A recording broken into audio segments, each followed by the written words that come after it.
My daughter told the whole restaurant at least mom's new husband isn't a loser like you. I paid the bill and left. The next morning her car was gone and her school account was frozen. That evening my ex called me in a panic. I should have known better than to expect this dinner would be different. But hope's a stubborn thing, especially when it's tied to your daughter. Isla had always been vibrant, sharp-tongued in the way kids are when they're testing their reflection in the world. But lately, her edge had turned cold. Dorian's presence in her life had changed her. Not all at once, but gradually like dye leaking into clear water until nothing familiar remained. Still, I picked her up from campus, complimented her new twist-out curl she didn't even acknowledge, and drove us to a small Italian place just off Fairmont and Pine, where the noise was soft and the bread warm. We sat across from each other, the candle light flickering just enough to throw shadows across her face. She looked so much like her mother it startled me sometimes. Same high cheekbones, same calculated pause before speaking. For the first 15 minutes, I let her talk uninterrupted. Milan, Versace, the art of brand curation, whatever that meant now. I nodded when appropriate, smiled where I could, and sipped my water with the rhythm of a man trying to keep the peace. She took a picture of her plate before touching it, adjusting the angles, flipping her phone to portrait mode. She didn't ask if I wanted to be in it. She never does.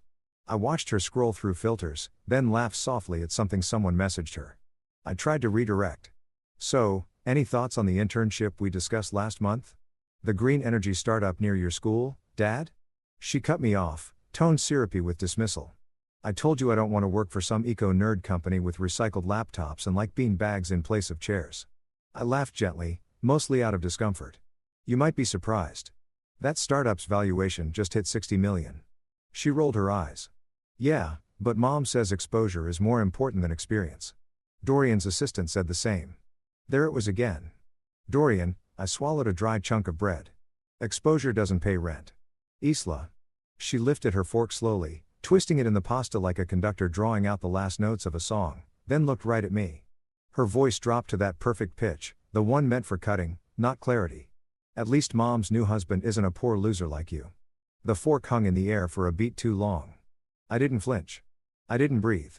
The clink of silverware from the other tables continued like background percussion, but something in me collapsed so quietly it didn't even make a sound. The waiter, a thin man with a tattoo of Saturn peeking out of his sleeve, froze mid-step near our table. The couple beside us stiffened. I didn't raise my voice. I didn't scold her. That would have given her the audience she wanted, or worse, the ammunition to claim I was unstable or bitter. I reached calmly for my wallet, pulled out my card, and waved the waiter over without breaking eye contact with my daughter. She looked surprised. Maybe she expected outrage. Maybe she expected a scene. The bill came. I paid. No dessert. No more conversation. She offered nothing, not even a fake apology. As we walked back to her dorm, the silence between us swelled until it could have swallowed a city block. She tapped away on her phone most of the walk unfazed, probably updating some caption or sending a filtered version of the night to her curated circle of people who wouldn't know or care what had really just happened. I stole glances at her, the slope of her shoulders, the quiet confidence in her steps, and I didn't recognize her. Or maybe I just didn't recognize who had let her become. When we got to her building, she gave a distracted hug. It was more of a pat. Really, like she was checking a box. Thanks for dinner, Dad, she said, eyes still on her screen. I nodded. Didn't trust myself to say much else. I watched her disappear behind the glass doors, swallowed by the lights of a campus that didn't need me. Then I turned, walked back to the car, and drove home with a silence heavier than steel. Every street light flicked past like a judgment. Every memory I'd buried for the sake of peace floated up in that drive. Every birthday party I paid for where she clung to Marissa's side and ignored me. Every trip I planned that was too boring or too basic. Every time Dorian got mentioned like he was some sort of lifestyle upgrade. It wasn't just the insult. It was the accumulation. 1,000 small stabs disguised as jokes. Eye rolls and cold silences. By the time I pulled into the driveway, my hands were trembling on the wheel. Not from anger, from clarity. This wasn't about her words. It was about my years of silence, about thinking that love meant never pushing back, never drawing a line. I sat in the dark for a long time after I killed the engine. The green glow of the dashboard cast faint shadows across my empty passenger seat. My phone buzzed once, probably a group promo or bank notification. Allah didn't text. She didn't call, but I didn't expect her to. I leaned back, stared at the roof of the car, and let the moment settle. That fork hadn't just frozen the table. It had snapped something in me clean. And for the first time in years, I wasn't afraid of what came next. I was ready to be more than a background dad, more than the silent ATM. I was ready to remind her what love with boundaries looked like. And it wouldn't be loud. It wouldn't be cruel, but it would be unmistakable. Because respect isn't optional just because I'm her father. And love without dignity isn't love at all. By morning, the sting had crystallized into something sharper. Not grief, not sadness, resolve. I sat at the edge of my bed, the sunlight barely cracking through the blinds, staring at the old framed photo of Isla on my dresser, the one from her 7th birthday, when she insisted on wearing a superhero cape over her princess dress. Back then, she looked at me like I could fix anything. Now she looked at me like I was the inconvenience in her highlight reel. I wasn't just hurt anymore. I was finished playing the faceless wallet. The background noise in her designer narrative.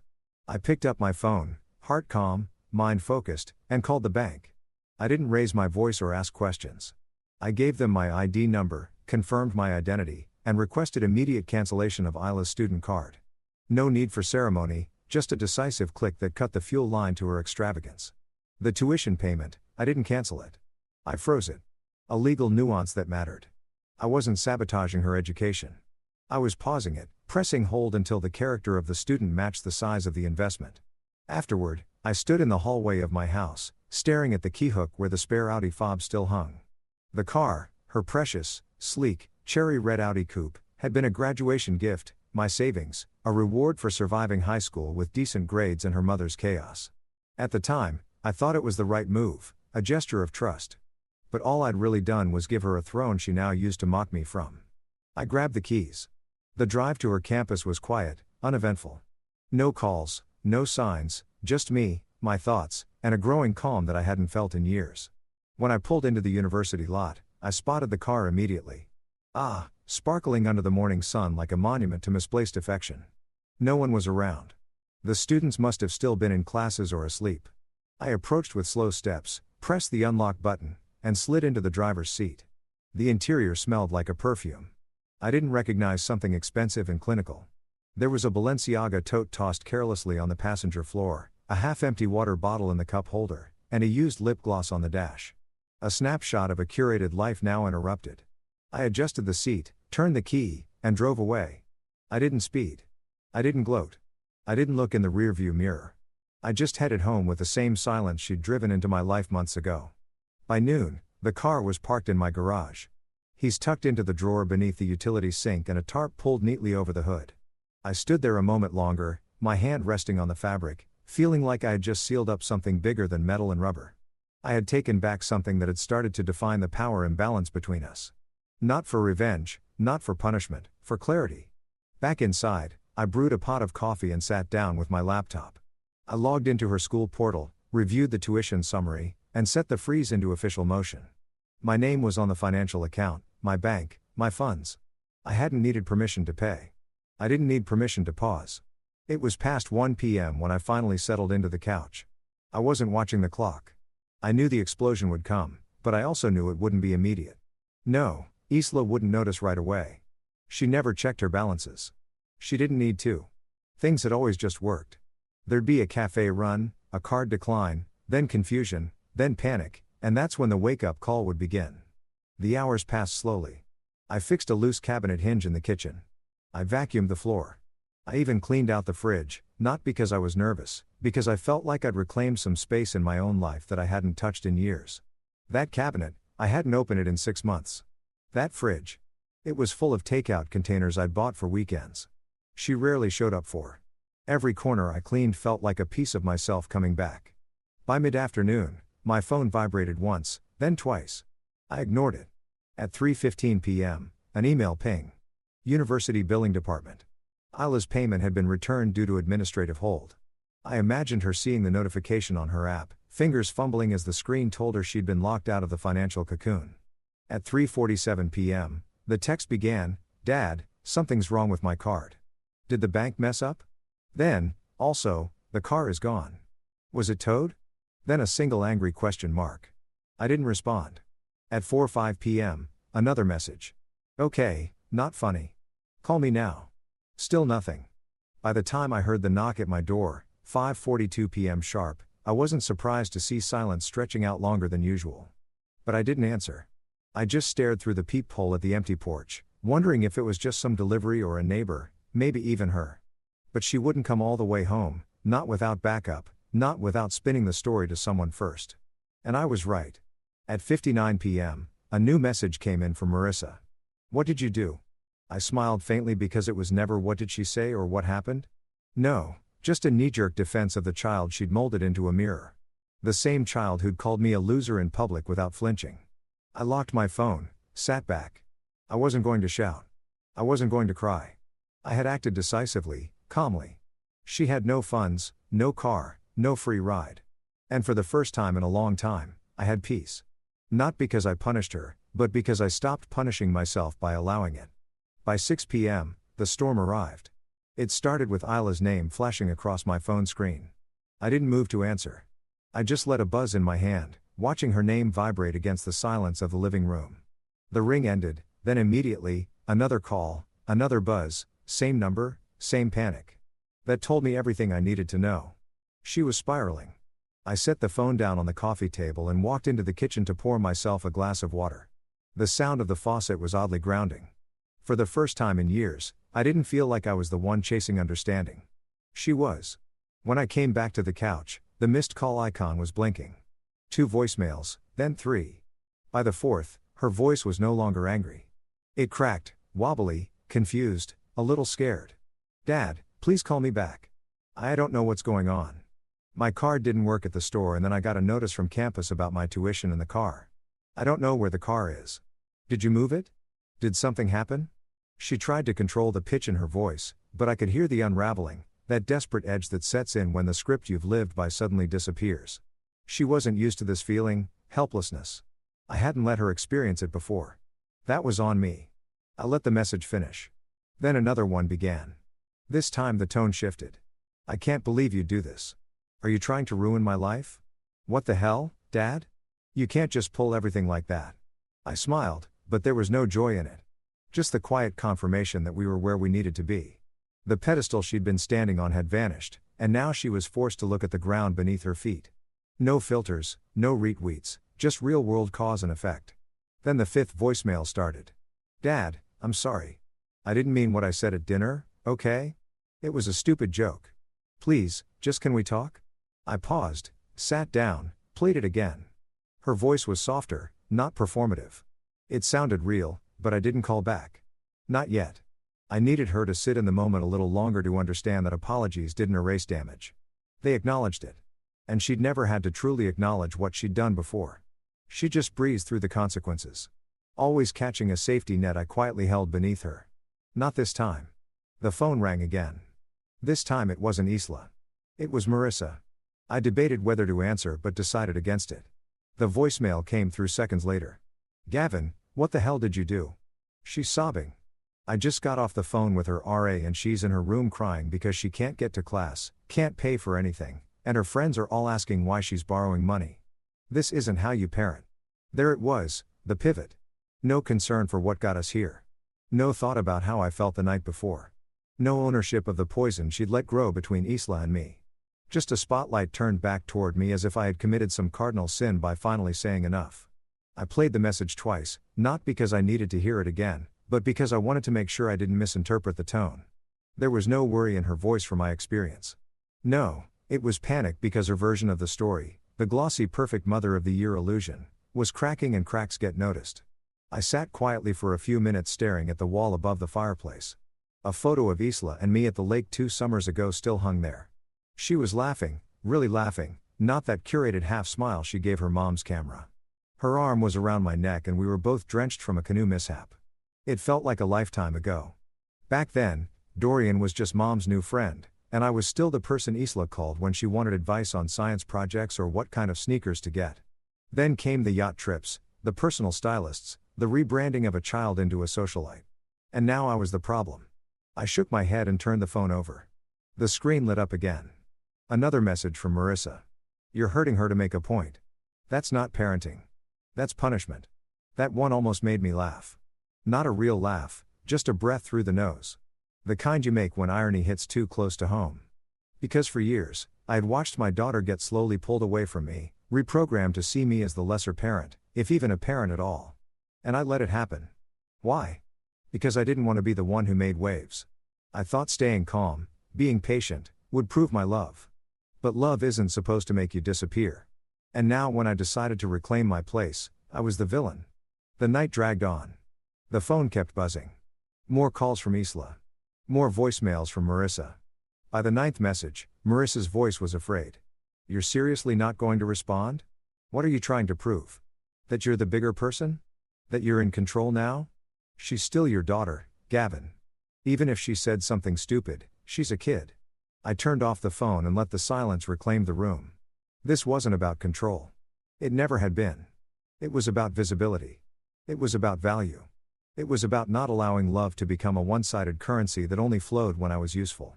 They could call it punishment if they wanted to. I called it a reset, a necessary one. And if Marissa didn't understand that, well, that wasn't new either. The next evening, I was making tea, no sugar, just green with a hint of lemon, when my phone buzzed with a blocked number. I almost let it ring out, but something in me said to pick up. Maybe it was curiosity. Maybe it was instinct. Either way, I answered and said nothing at first, waiting to see who thought hiding their number would hide their agenda. Gavin. Hey, it's Marissa. Her voice came through smooth, tight, rehearsed. I stayed silent. She cleared her throat. Look, I know the last couple of days have been tense, but I think we should talk. Actually, I have Dorian on the line, too. Oh, there it was. I imagined her sitting in their penthouse kitchen, probably sipping imported wine, sliding the phone across the marble counter to her husband like they were running a boardroom. The same man Eslock couldn't stop quoting. The same man who, for all his wealth and charm, had never once offered to pitch in for anything related to her education. Hi, Gavin, Dorian said, his voice a well-oiled version of sincerity. Look, I know things got heated, but I wanted to reach out Monto man. Isla's upset. We all are. Really? I didn't answer immediately. I let him swim in that silence for a bit. Let it weigh on him the way his name had been weighing on me lately. Every dinner, every phone call, every subtle jab from my daughter that carried his fingerprints. I understand she said something hurtful, he continued. Teenagers say things. You know how it is. I said worse to my father at that age. She's not 16, Dorian. I said finally. She's 21, a college junior. She's old enough to rent a car and sign a lease. Words matter. A pause. Then his velvet voice returned. Of course. Absolutely. But I think we're all just looking for a way forward here. You've always been a great provider, and I think Eslock just took that for granted. If we could maybe unfreeze the tuition, talk about the car situation. Maybe, I interrupted, you can pay her Ivy League tuition. There was a crack in his tone after that. Not loud, but enough. He didn't laugh. Didn't respond right away. Just that slight hitch of a man suddenly unsure where his feet were planted. That's not really something we planned for, he said, slower now. Marissa and I have joint commitments. We're investing in a development project in Tahoe. You know how it is, cash flow. And so no, I said. Another silence. Marissa jumped in, her voice clipped. Gavin, let's be adults about this. Isla's future is still secure, I replied. Calm as ever. She's not out on the street. Her education is still within reach. What's been paused is the part where she spits in my face while I pay her bills. You're blowing this out of proportion, Marissa snapped. No, I'm not. I said sharper now. I've sat through years of subtle digs of being quietly erased from her story because it was easier for you to let her align with a man who buys her designer bags but won't spend a dime on her degree. So, I asked him if he'd like to help. Turns out his generosity ends where his credit limit begins. Now, hold on. Dorian started the charm slipping. No, you hold on. I said, you walked into a family and thought your money gave you gravity. It didn't. It gave you distraction. You gave her gifts. I gave her grounding. And the second she decided one mattered more than the other, I adjusted accordingly. They were both quiet. I could almost hear them recalibrating on the other end, searching for the next angle. Dorian was the kind of man who always thought he could outtalk a problem. But this wasn't a negotiation. This was a consequence. And I wasn't interested in making him feel better about it. I'm not here to make Isla suffer, I added. I'm here to stop suffering in silence. She's just confused, Marissa tried. You're the stable one. You always have been. No, I said I was the invisible one, the silent donor, the man who raised her to feel secure, only to be left in the background the moment someone shinier walked in. Dorian exhaled like he wanted to say something, but he didn't. I continued. Tell Isla this isn't about revenge. This is about recalibration. If she wants support, she'll have it conditioned on respect, honesty, and an actual relationship with me. Not just a credit stream. And the car? Marissa asked. Her voice cracked there. Just a little. It'll sit in my garage until I feel like she's earned it. That car was a gift built on years of showing up, but believing she valued what I gave. Turns out that belief was misplaced. I won't sell it, but I won't hand it back until something real shows up in its place. No one said anything after that. Anything else? I asked. Dorian cleared his throat again. No, I think that's clear. Good, I said, and I hung up before either of them could pivot the conversation again. I stood in the kitchen afterward, letting the silence settle back into the space like dust after a storm. My tea had gone cold. I didn't care. I leaned against the counter and stared out the window, watching dusk roll in over the tops of the neighbors' trees. Dorian, the man with the pocket square and private club memberships, had finally been called to the front. And he had nothing, not a dollar, not a plan, just smooth talk and shallow promises. And Isla, somewhere in her room, would now know that the man she'd held up like a gold-plated idol wouldn't lift a finger for her future when the moment required substance. That realization would come slowly, but it would come. And I didn't need to say another word. The email came at 8:13 a.m. sharp. No greeting, no warmth, just a subject line that read, legal notice, breach of verbal agreement. I didn't need to open it to know who sent it. Marissa had always been efficient with her threats, concise, sterile, and dressed up in official language to give her the illusion of power. But I clicked anyway, sipping my coffee as her words unfurled in full condescension. She accused me of violating an agreement, of disrupting Isla's education, of emotional coercion through financial control. Her phrasing was textbook manipulation, accusatory, and self-righteous. And then came the line that made me laugh out loud, nearly spilling my drink. You promised to pay for her college. That's on record. I leaned back in my chair, still in the robe. I hadn't bothered changing out of the robe she used to mock as Gavin's sad dad uniform back when she was still throwing verbal knives with a smile. I reread her email, shook my head, and then opened the digital folder I'd kept tucked away since the divorce, the one labeled custody and financial agreements. I found the clause in under a minute. Section 14.4, line 6. The undersigned agrees to fund the child's education provided mutual respect, cooperation in co-parenting, and continued contact is maintained. Clear as day, no ambiguity. I hadn't pulled this trigger on impulse. I wasn't reckless. I was deliberate, and I had proof. Every dollar I contributed, every boundary I'd drawn, every moment I was excluded from her milestones while still footing the bill, it was all documented. Still, I wasn't about to go to war without reinforcement. I called Rena. Rena wasn't technically my aunt, but after my mother passed, she stepped in as a kind of emotional scaffolding. A former family court clerk turned part-time legal researcher, she knew her way around custody battles better than anyone I trusted. She also had zero tolerance for Marissa's games. I forwarded the email to her and 5 minutes later, she called back, already chuckling. She really sent this? Yep. Rena sighed. She's banking on you folding. Old habits. She used to throw fits in court, too. Remember? Storming out when the judge didn't rule her way. She says, I'm using money to punish Isla. You're using money to enforce boundaries, Rena said, big difference. And the clause holds. I'll send it over to Patty. She's a paralegal with the MacArthur Group now. She'll look it over and confirm. But I'm telling you, Gavin, you're solid. Thanks. Also, she added, voice darkening with humor. Send Marissa a copy of the class. Just that line. No commentary. Make her read it and stew. I laughed. Tempting. You need to remind her that your spine didn't dissolve in the divorce. You let her forget too long. We hung up. I drafted a response to Marissa's email. No emotion, no long explanations, just an attached PDF with the highlighted clause and one line beneath it. See section 14.4. Still applies. I clicked send. The silence that followed was immediate and glorious. For 2 whole days, there was nothing. No calls, no texts, no surprise messages from Isla. I imagine they were regrouping, probably sitting around Dorian's granite island trying to decide if they could afford to push this further, but they wouldn't because Marissa hated losing and going to court over this with evidence stacked against her. That would mean losing loud. And Judge Elbethwin. She didn't tolerate drama. She had ruled on our original agreement. Old school, clinical, sharp as a scalpel. I still remember her looking Marissa in the eye during one hearing and saying, custody is not ownership. Neither is support. You didn't play chicken with Beth Kwan. She'd steamroll you in a paragraph and never blink. I started sleeping better after that. Not because things were resolved, but because I wasn't bracing for the next blow. The weight had shifted. I no longer felt like the defendant in my own story. I was reclaiming authorship slowly, quietly. One afternoon, I opened a drawer in my office and found a photo strip of Isla and me from a booth at the state fair. She was maybe 11. Her braces had just come in and she hated smiling, so I made funny faces to get her to laugh. I stared at it for a long time, then tucked it into my wallet behind my license. I hadn't looked at that photo in years. That same evening, a text arrived from Marissa.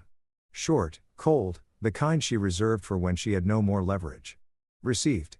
Will not pursue further. That was it. No apology, no attempt at resolution, just a white flag dressed as a statement. I replied with a single word. Understood. I didn't need her to bend. I just needed her to back off. The following morning, I got a message from Patty, Rena's paralegal friend. She confirmed the clause was airtight and even offered to file a protective stipulation if Marissa tried any more legal harassment. I declined for now, but I appreciated the backup. I stood on my porch that afternoon, coffee in hand, staring out at the old oak tree used to climb. I remembered how she once got stuck up there, cried until I brought the ladder out and climbed up myself to bring her down. She had clung to me like I was the only person who could keep her from falling. I missed that little girl. I didn't know if I'd ever get her back. Not completely. But I wasn't going to keep enabling the version of her that treated me like a doormat. Love didn't mean unconditional access to your self-worth. And if it took freezing tuition, reclaiming the Audi, and enduring courtroom threats to retach that, then so be it. I hadn't started the war. But I sure as hell wasn't going to lose it by staying silent. The house was quiet. The kind of quiet that didn't ask for music or TV to fill it. It just held space. And for once, I let it. I stood in the hallway, fingers brushing along the worn edge of the picture frame that still held Isla's second grade class photo. She was missing a front tooth in that picture, smiling so wide her eyes crinkled at the corners. Her tiny fingers were clutching a homemade paper crown labeled Star Reader. I used to come home from work early just to hear her read those books out loud, stumbling over big words, but never giving up. I remember the way she'd look at me like I knew everything. That look had been gone for a while now. Her silence this time was different. Not petty, not performative, just absent. No new texts, no passive-aggressive messages forwarded through her mother. No veiled quotes on her social media, just blank space. And then that morning, a ping. A simple message that blinked onto my phone screen like it wasn't carrying the weight of 1,000 cracked pieces. I didn't mean it, Dad. I was just mad. I stared at it for a long time. My thumb hovered over the keyboard, but I didn't respond right away. What do you say to that? Where do you even begin? Minutes later, another message. I feel like I messed everything up. That one hit deeper. Not because it fixed anything, but because it didn't pretend to. There was no blame shifting. No, you took it wrong or I was joking. Just 4 words that acknowledged her part. For words I never thought I'd hear from her. I sat on the edge of my bed, the phone still in my hand, and opened the old keepsake box I kept tucked away in the bottom drawer of my nightstand. Inside were photos on her 4th birthday, icing smeared across her cheeks as she wore a cardboard crown, a crumpled middle school science fair ribbon that read, "Honorable Mention," and gold letters, the letter she wrote me at age 10 that began, "Dear Dad, I think you're better than Batman." I had saved it all. And yet somewhere along the way, I had let myself become invisible. Not out loud, not all at once. It started with canceled weekend visits because of school projects, then vacations she no longer had time for. Phone calls that turned into one-word replies, and finally full silence, broken only when a bank transfer failed or a payment needed authorizing. That's what I'd become, a contingency plan. And now the words I've been waiting for came dressed in shame instead of defiance. I picked up the photo of her holding that science fair ribbon. Her braces freshly installed and her expression one of stunned pride. I remembered how she'd called me from the school hallway that day. Her voice beaming through the phone. I didn't win, but I didn't quit. Dad, you were right. Back then, I was the first person she ran to with good news. The first one she needed. And no, now she had Dorian with his watch that cost more than my car and his words that rolled off the tongue like sales pitches. She had Marissa, the master curator of image and presentation. And yet, when it all fell apart, when the money stopped, the Audi vanished, the tuition froze. It wasn't them she texted. It was me. Because under the branded sheen and boutique veneers, she still knew who'd been the constant, the dependable, the fixer. I didn't reply right away. I wanted the silence to settle around her the way it had settled around me for years. Let it do what words couldn't. But I needed her to know I saw her message. That it didn't disappear into the void like mine so often had. So I wrote I know. That's it. I didn't say it's okay because it wasn't. I didn't say don't worry about it because she needed to. I said I know because she needed to feel seen, acknowledged without being absolved. Later that night, I made tea and sat on the back porch. The wind had picked up, pushing dry leaves across the deck in little spirals. It was the kind of evening that usually made me feel lonely, but not this time. This time, I felt something else, something quieter, like peace in transit. She texted again. Do you still have the car? I smiled. That was law, half apology, half negotiation. The bridge builder trying to secure safe passage back. Yes, I replied a beat later. Do you think I could earn it back? It wasn't a demand. It wasn't a plea. It was a question rooted in accountability. Maybe, I wrote. But you'll have to show me how much it means to you. She didn't text back right away, but when she did, it wasn't about the car.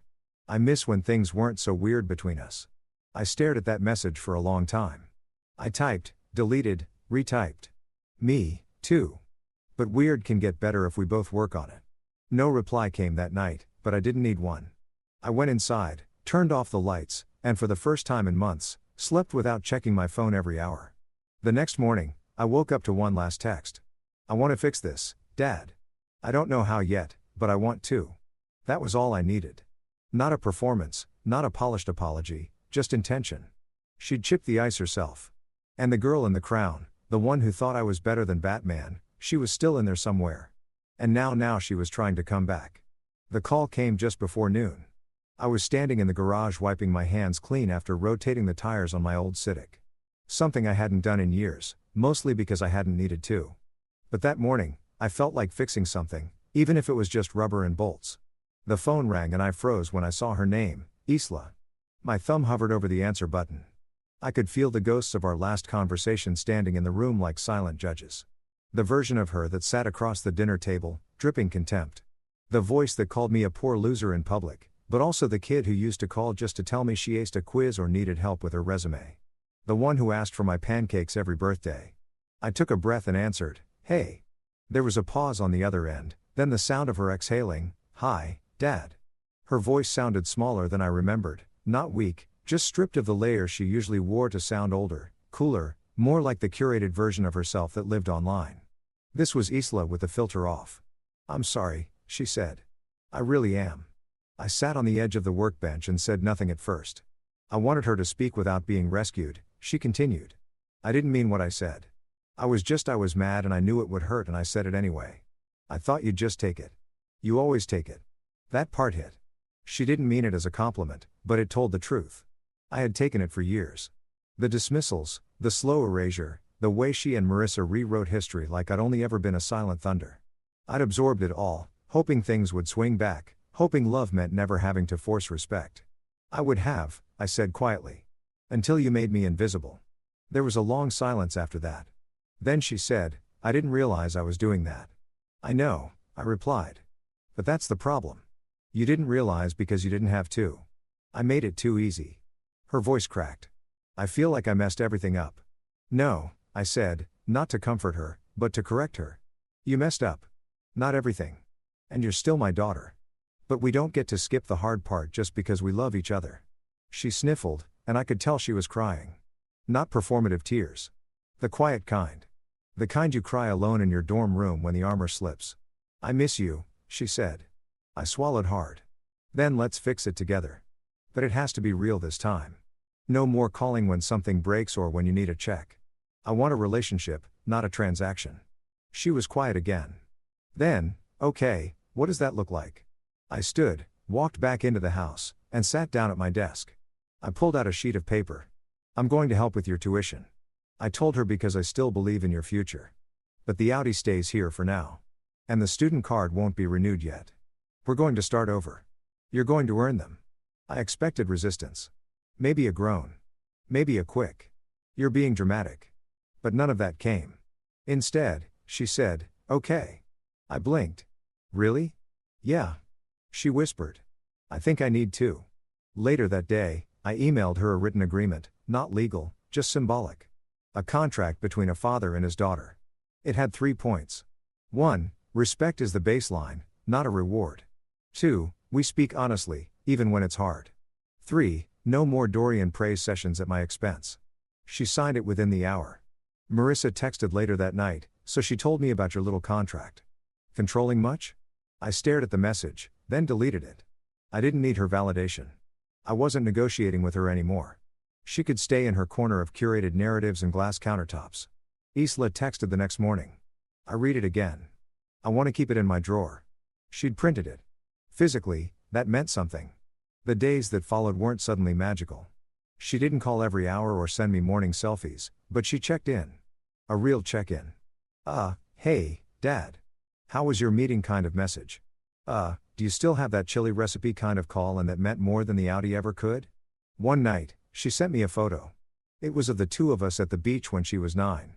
I was tossing her into the air and she was mid-laugh mid-flight. Her caption read, I didn't realize how safe I used to feel. I want to get that back. I stared at the image until my eyes stung. She was trying, and so was I, not as the bank, not as the background, but as her father, which meant this was only the beginning. The first thing I noticed was how quiet it got after Marissa stopped texting. Not just in the literal sense. No more unsolicited opinions on my parenting. No more veiled insults, but something deeper, like the static had finally cleared, and I could hear my own thoughts again. It was strange being left alone without being ignored. For years, I'd been present in Isla's life, yet treated like an intruder. But now that the dust had settled and her calls were consistent, her words less curated, I knew we had crossed a threshold. Rena was the first to say it out loud. Finally. Boundaries, she said, her voice crisp with satisfaction as we sat on her front porch sipping ginger beer. You've been running a charity for too long, Gavin. This is the first time I've seen you run your household like a man who knows his value. I grinned. It only took losing the Audi, freezing tuition, and a meltdown at a linguine dinner. She smirked. Whatever it took. That afternoon, I drafted a final message to Marissa. Not an invitation for more debate, not another volley in a long history of passive-aggressive co-parenting. Just a line in the sand, something clear, something I could stand on regardless of her response. Marissa, this will be my last message. Unless it's about Isla's immediate health or safety. No more games. No more sabotaging co-parenting. No more loyalty tests. If you want Isla to thrive, don't poison her against me again. I hovered over the send button for a moment, then tapped it. I didn't expect a reply, but a reply came. One word, understood. Short, frosty, but controlled. And that told me more than a paragraph ever could. She knew she'd lost control of the narrative. She knew the Gavin she used to roll over with clever digs and condescending smirks wasn't the man on the other end of the screen anymore. And Dorian, the $sign in designer shoes. I hadn't heard from him since the call, no emails, no voicemails, not even a vague threat to reconsider Isla's living situation. Silence. I imagined it aided him not being able to spin his usual charm into another fix. For all his charisma, he never stepped up when it mattered. Isla had learned that too. She told me during one of our calls. He said this was between you and Mom, that he didn't want to get involved. Did that surprise you? I asked. There was a pause on her end a little, but not really. He's good at speeches, not follow through. That's when I knew she was seeing him clearly. Finally, the pedestal had cracked. She wasn't angry about it. She was adjusting. Her tone wasn't bitter. It was grounded. In the weeks that followed, Slaw kept her side of the agreement. She called every 3 or 4 days. Nothing elaborate, just checking in. Sometimes she'd ask questions about how to negotiate a group project. Other times, she'd tell me about a tough day or about a professor who gave a vague midterm rubric. She even asked if I still had that old bookshelf we built together during her freshman year. Said she missed having something in her dorm that felt like home. I found it in the basement, dusted it off, and drove it over myself. She met me outside her dorm in sweatpants and messy hair, no makeup, no phone in hand, just Isla, the one I used to know. She helped me carry the bookshelf upstairs, and we didn't say much while we did it. But after we set it down and she began sliding her books into place, she said something I'll never forget. Thanks for not giving up on me. I looked at her for a long second. Thanks for making it worth it. We didn't need more than that. Not that day. After I got home, I sat on the back porch and watched the sun dip below the fence line. There were no new texts from Marissa, no veiled threats from lawyers, just the kind of quiet that means things are working again. Even if the repair is still in progress, I had set the new standard, not just for Isla, but for myself. No more invisible parenting. No more pretending that peace means silence. I wasn't here to be convenient. I was here to be consistent. There's a difference. The next morning, I emailed Isla's school and confirmed the tuition payment. I didn't do it with fanfare. I didn't announce it to her. I just did it because that's who I am. The dad who shows up. The one who pays for the roof. Yes. But also the one who expects the walls to stand up in return. Later that week, I got a text from her. Mom told me you sent her a message. She's been really quiet. I typed back. Good. That means she's thinking.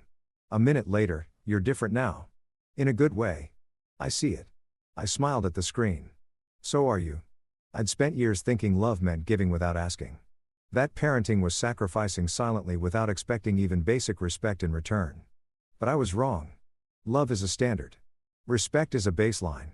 And this was the beginning of something stronger, something earned. Because Isla wasn't just coming back to me. She was becoming someone I wanted to know again. The Audi sat under a gray tarp in my garage like a forgotten trophy.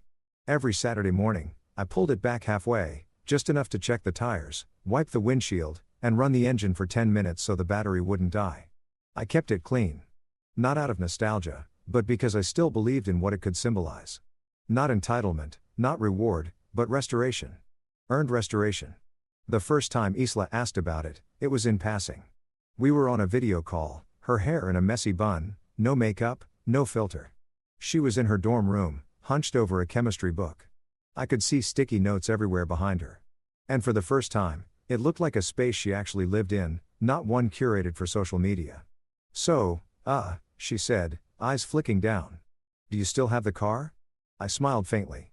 Still in the garage? She hesitated, then nodded. Do you think I could? I mean, maybe by summer, maybe, I said, leaning back. We Unk LLC. She didn't push. That alone told me how much had shifted. The old slaw would have thrown a fit, called me dramatic, maybe even looped her mother in to make it a spectacle. But this Isla, this version of my daughter, was learning how to ask without assuming. And that, more than any apology, was what I'd been waiting to see. Since the contract, the agreement we wrote together, things had slowly changed. She was using the campus shuttle now or walking, said it made her more aware. She even joked once that it's kind of nice not relying on something with leather seats and Wi-Fi to feel important. That made me chuckle. She was starting to get it. She came home twice that month, not for a holiday, not for a birthday, just because. The first time she helped me fix the porch railing. It had been loose for a year, maybe more, and I'd gotten used to just stepping over the creaky part, but she noticed at the moment she arrived. And to my surprise, she said, "Do you still have your tool set? Let's fix that." No eye rolls, no sighs, just sleeves rolled up, sawdust on her jeans. And the two of us working together again like we used to when she helped me assemble her bookshelves or paint her old bedroom walls coral blush. While we worked, she told me about a paper she was writing on media ethics, about how influencers blur the lines between real and staged, and how dangerous it is when people start believing their own branding. She didn't say Dorian's name. She didn't have to. I could hear him in every beat of her analysis. She was starting to see the man not as a role model, but as a blueprint for what not to become. He got annoyed. She told me quietly when I started calling you more. That sentence landed hard. I put down the drill and looked at her annoyed. She shrugged. He said I was being manipulated, that you were playing some kind of long game. I laughed, not because it was funny, but because it was absurd. Did he now? She looked at me serious. It bothered me because I realized he doesn't actually know you. He just sees you through Mom's stories. And I did too for a long time. I wanted to ask what those stories were, but part of me already knew. The narrative of the quiet ex-husband who never fought, who showed up with checks but not opinions. The safe one, the one she could frame however she liked because he never said no. I'm trying to unlearn some of that, Isla said softly. I think I believed it because it made things easier. Simpler. That's how stories work, I replied. They flatten people, but real love's not flat. She nodded, pulling at a loose thread on her sleeve. It feels like you're a lot more present now. I had to be, I said, because the alternative was disappearing entirely. After we finished the railing, I made us dinner. Pasta, garlic bread, roasted vegetables. She offered to set the table, something she hadn't done since middle school. No phones, no photos, just the clink of forks, and the occasional laugh over a memory we hadn't shared in years. She stayed the night, took the guest room without asking, and in the morning when I came down, she was sitting at the kitchen table in one of my old hoodies, drinking coffee like it was the most natural thing in the world. It reminded me of the years before the divorce, before the rift. Back when mornings weren't something we had to plan in advance. A week later, she came back again, this time with groceries. Her own. Said she wanted to cook for me. "You always cooked for me," she said. I figured it was my turn. She made spicy noodles and overcooked the chicken, but I ate every bite. That night, after she left, I went into the garage and pulled the tarp off the Audi completely. I cleaned it thoroughly, waxed it, checked the fluids, the battery, the tire pressure. I didn't know when I'd give it back, but I knew we were getting closer. Each visit was a brick laid slowly across a bridge. We were both walking across, this time toward each other. And yet, I kept the keys in the drawer, not as punishment, as a reminder that respect, once broken, takes time to rebuild. I started noticing other changes, too. She texted just to say good night sometimes. She sent me links to articles she thought I'd like. She even asked if I could look over her resume. One afternoon, I got a call from her RA. Apparently, Isla had volunteered to help lead a peer support group on campus. Something about navigating toxic family narratives and finding your own voice. The irony wasn't lost on me. When I asked her about it, she said, "I'm not doing it because of you. I'm doing it because of me. But yeah, you're part of the reason I finally wanted to." That meant more than she knew. The car stayed in the garage week after week, but every time she came by, she'd glance at it. Never asked, just looked. And I could tell it wasn't the car she wanted. It was the full circle moment. She wanted to know she had earned her way back. Not through perfection, but through presence. So, when she came by with groceries and her laptop one Saturday afternoon, I watched her move around the kitchen like she belonged again. She opened the cabinet, grabbed the olive oil without asking where it was. She told me about a friend who was going through a breakup and how she realized how differently she used to respond to pain. "I'd always just shop," she said. "Distract myself with something shiny. And now," I asked, she shrugged. "Now I try to sit with it. Call someone. Write it down or just show up." I reached into the drawer by the sink, pulled out the Audi keys, set them on the counter beside her cutting board. She stared at them, then up at me. "I haven't finished earning them," she said. I shook my head. "You already did. Not by being perfect, but by being real." She didn't move to take them right away. She wiped her hands on a towel, blinked fast like she didn't want to cry in front of me, and then finally picked them up. "Thank you," she whispered, "for not giving up on me." I smiled. "Thank you for coming back." The Audi in the garage wasn't just a car. It was a measure of trust. And that night, when I heard the engine start and watched her drive down the street, windows down, hair in the wind, it didn't feel like a return to who she used to be. It felt like the beginning of who she'd decided to become. It was a Friday afternoon when Isla showed up at my door with takeout and a book tucked under her arm.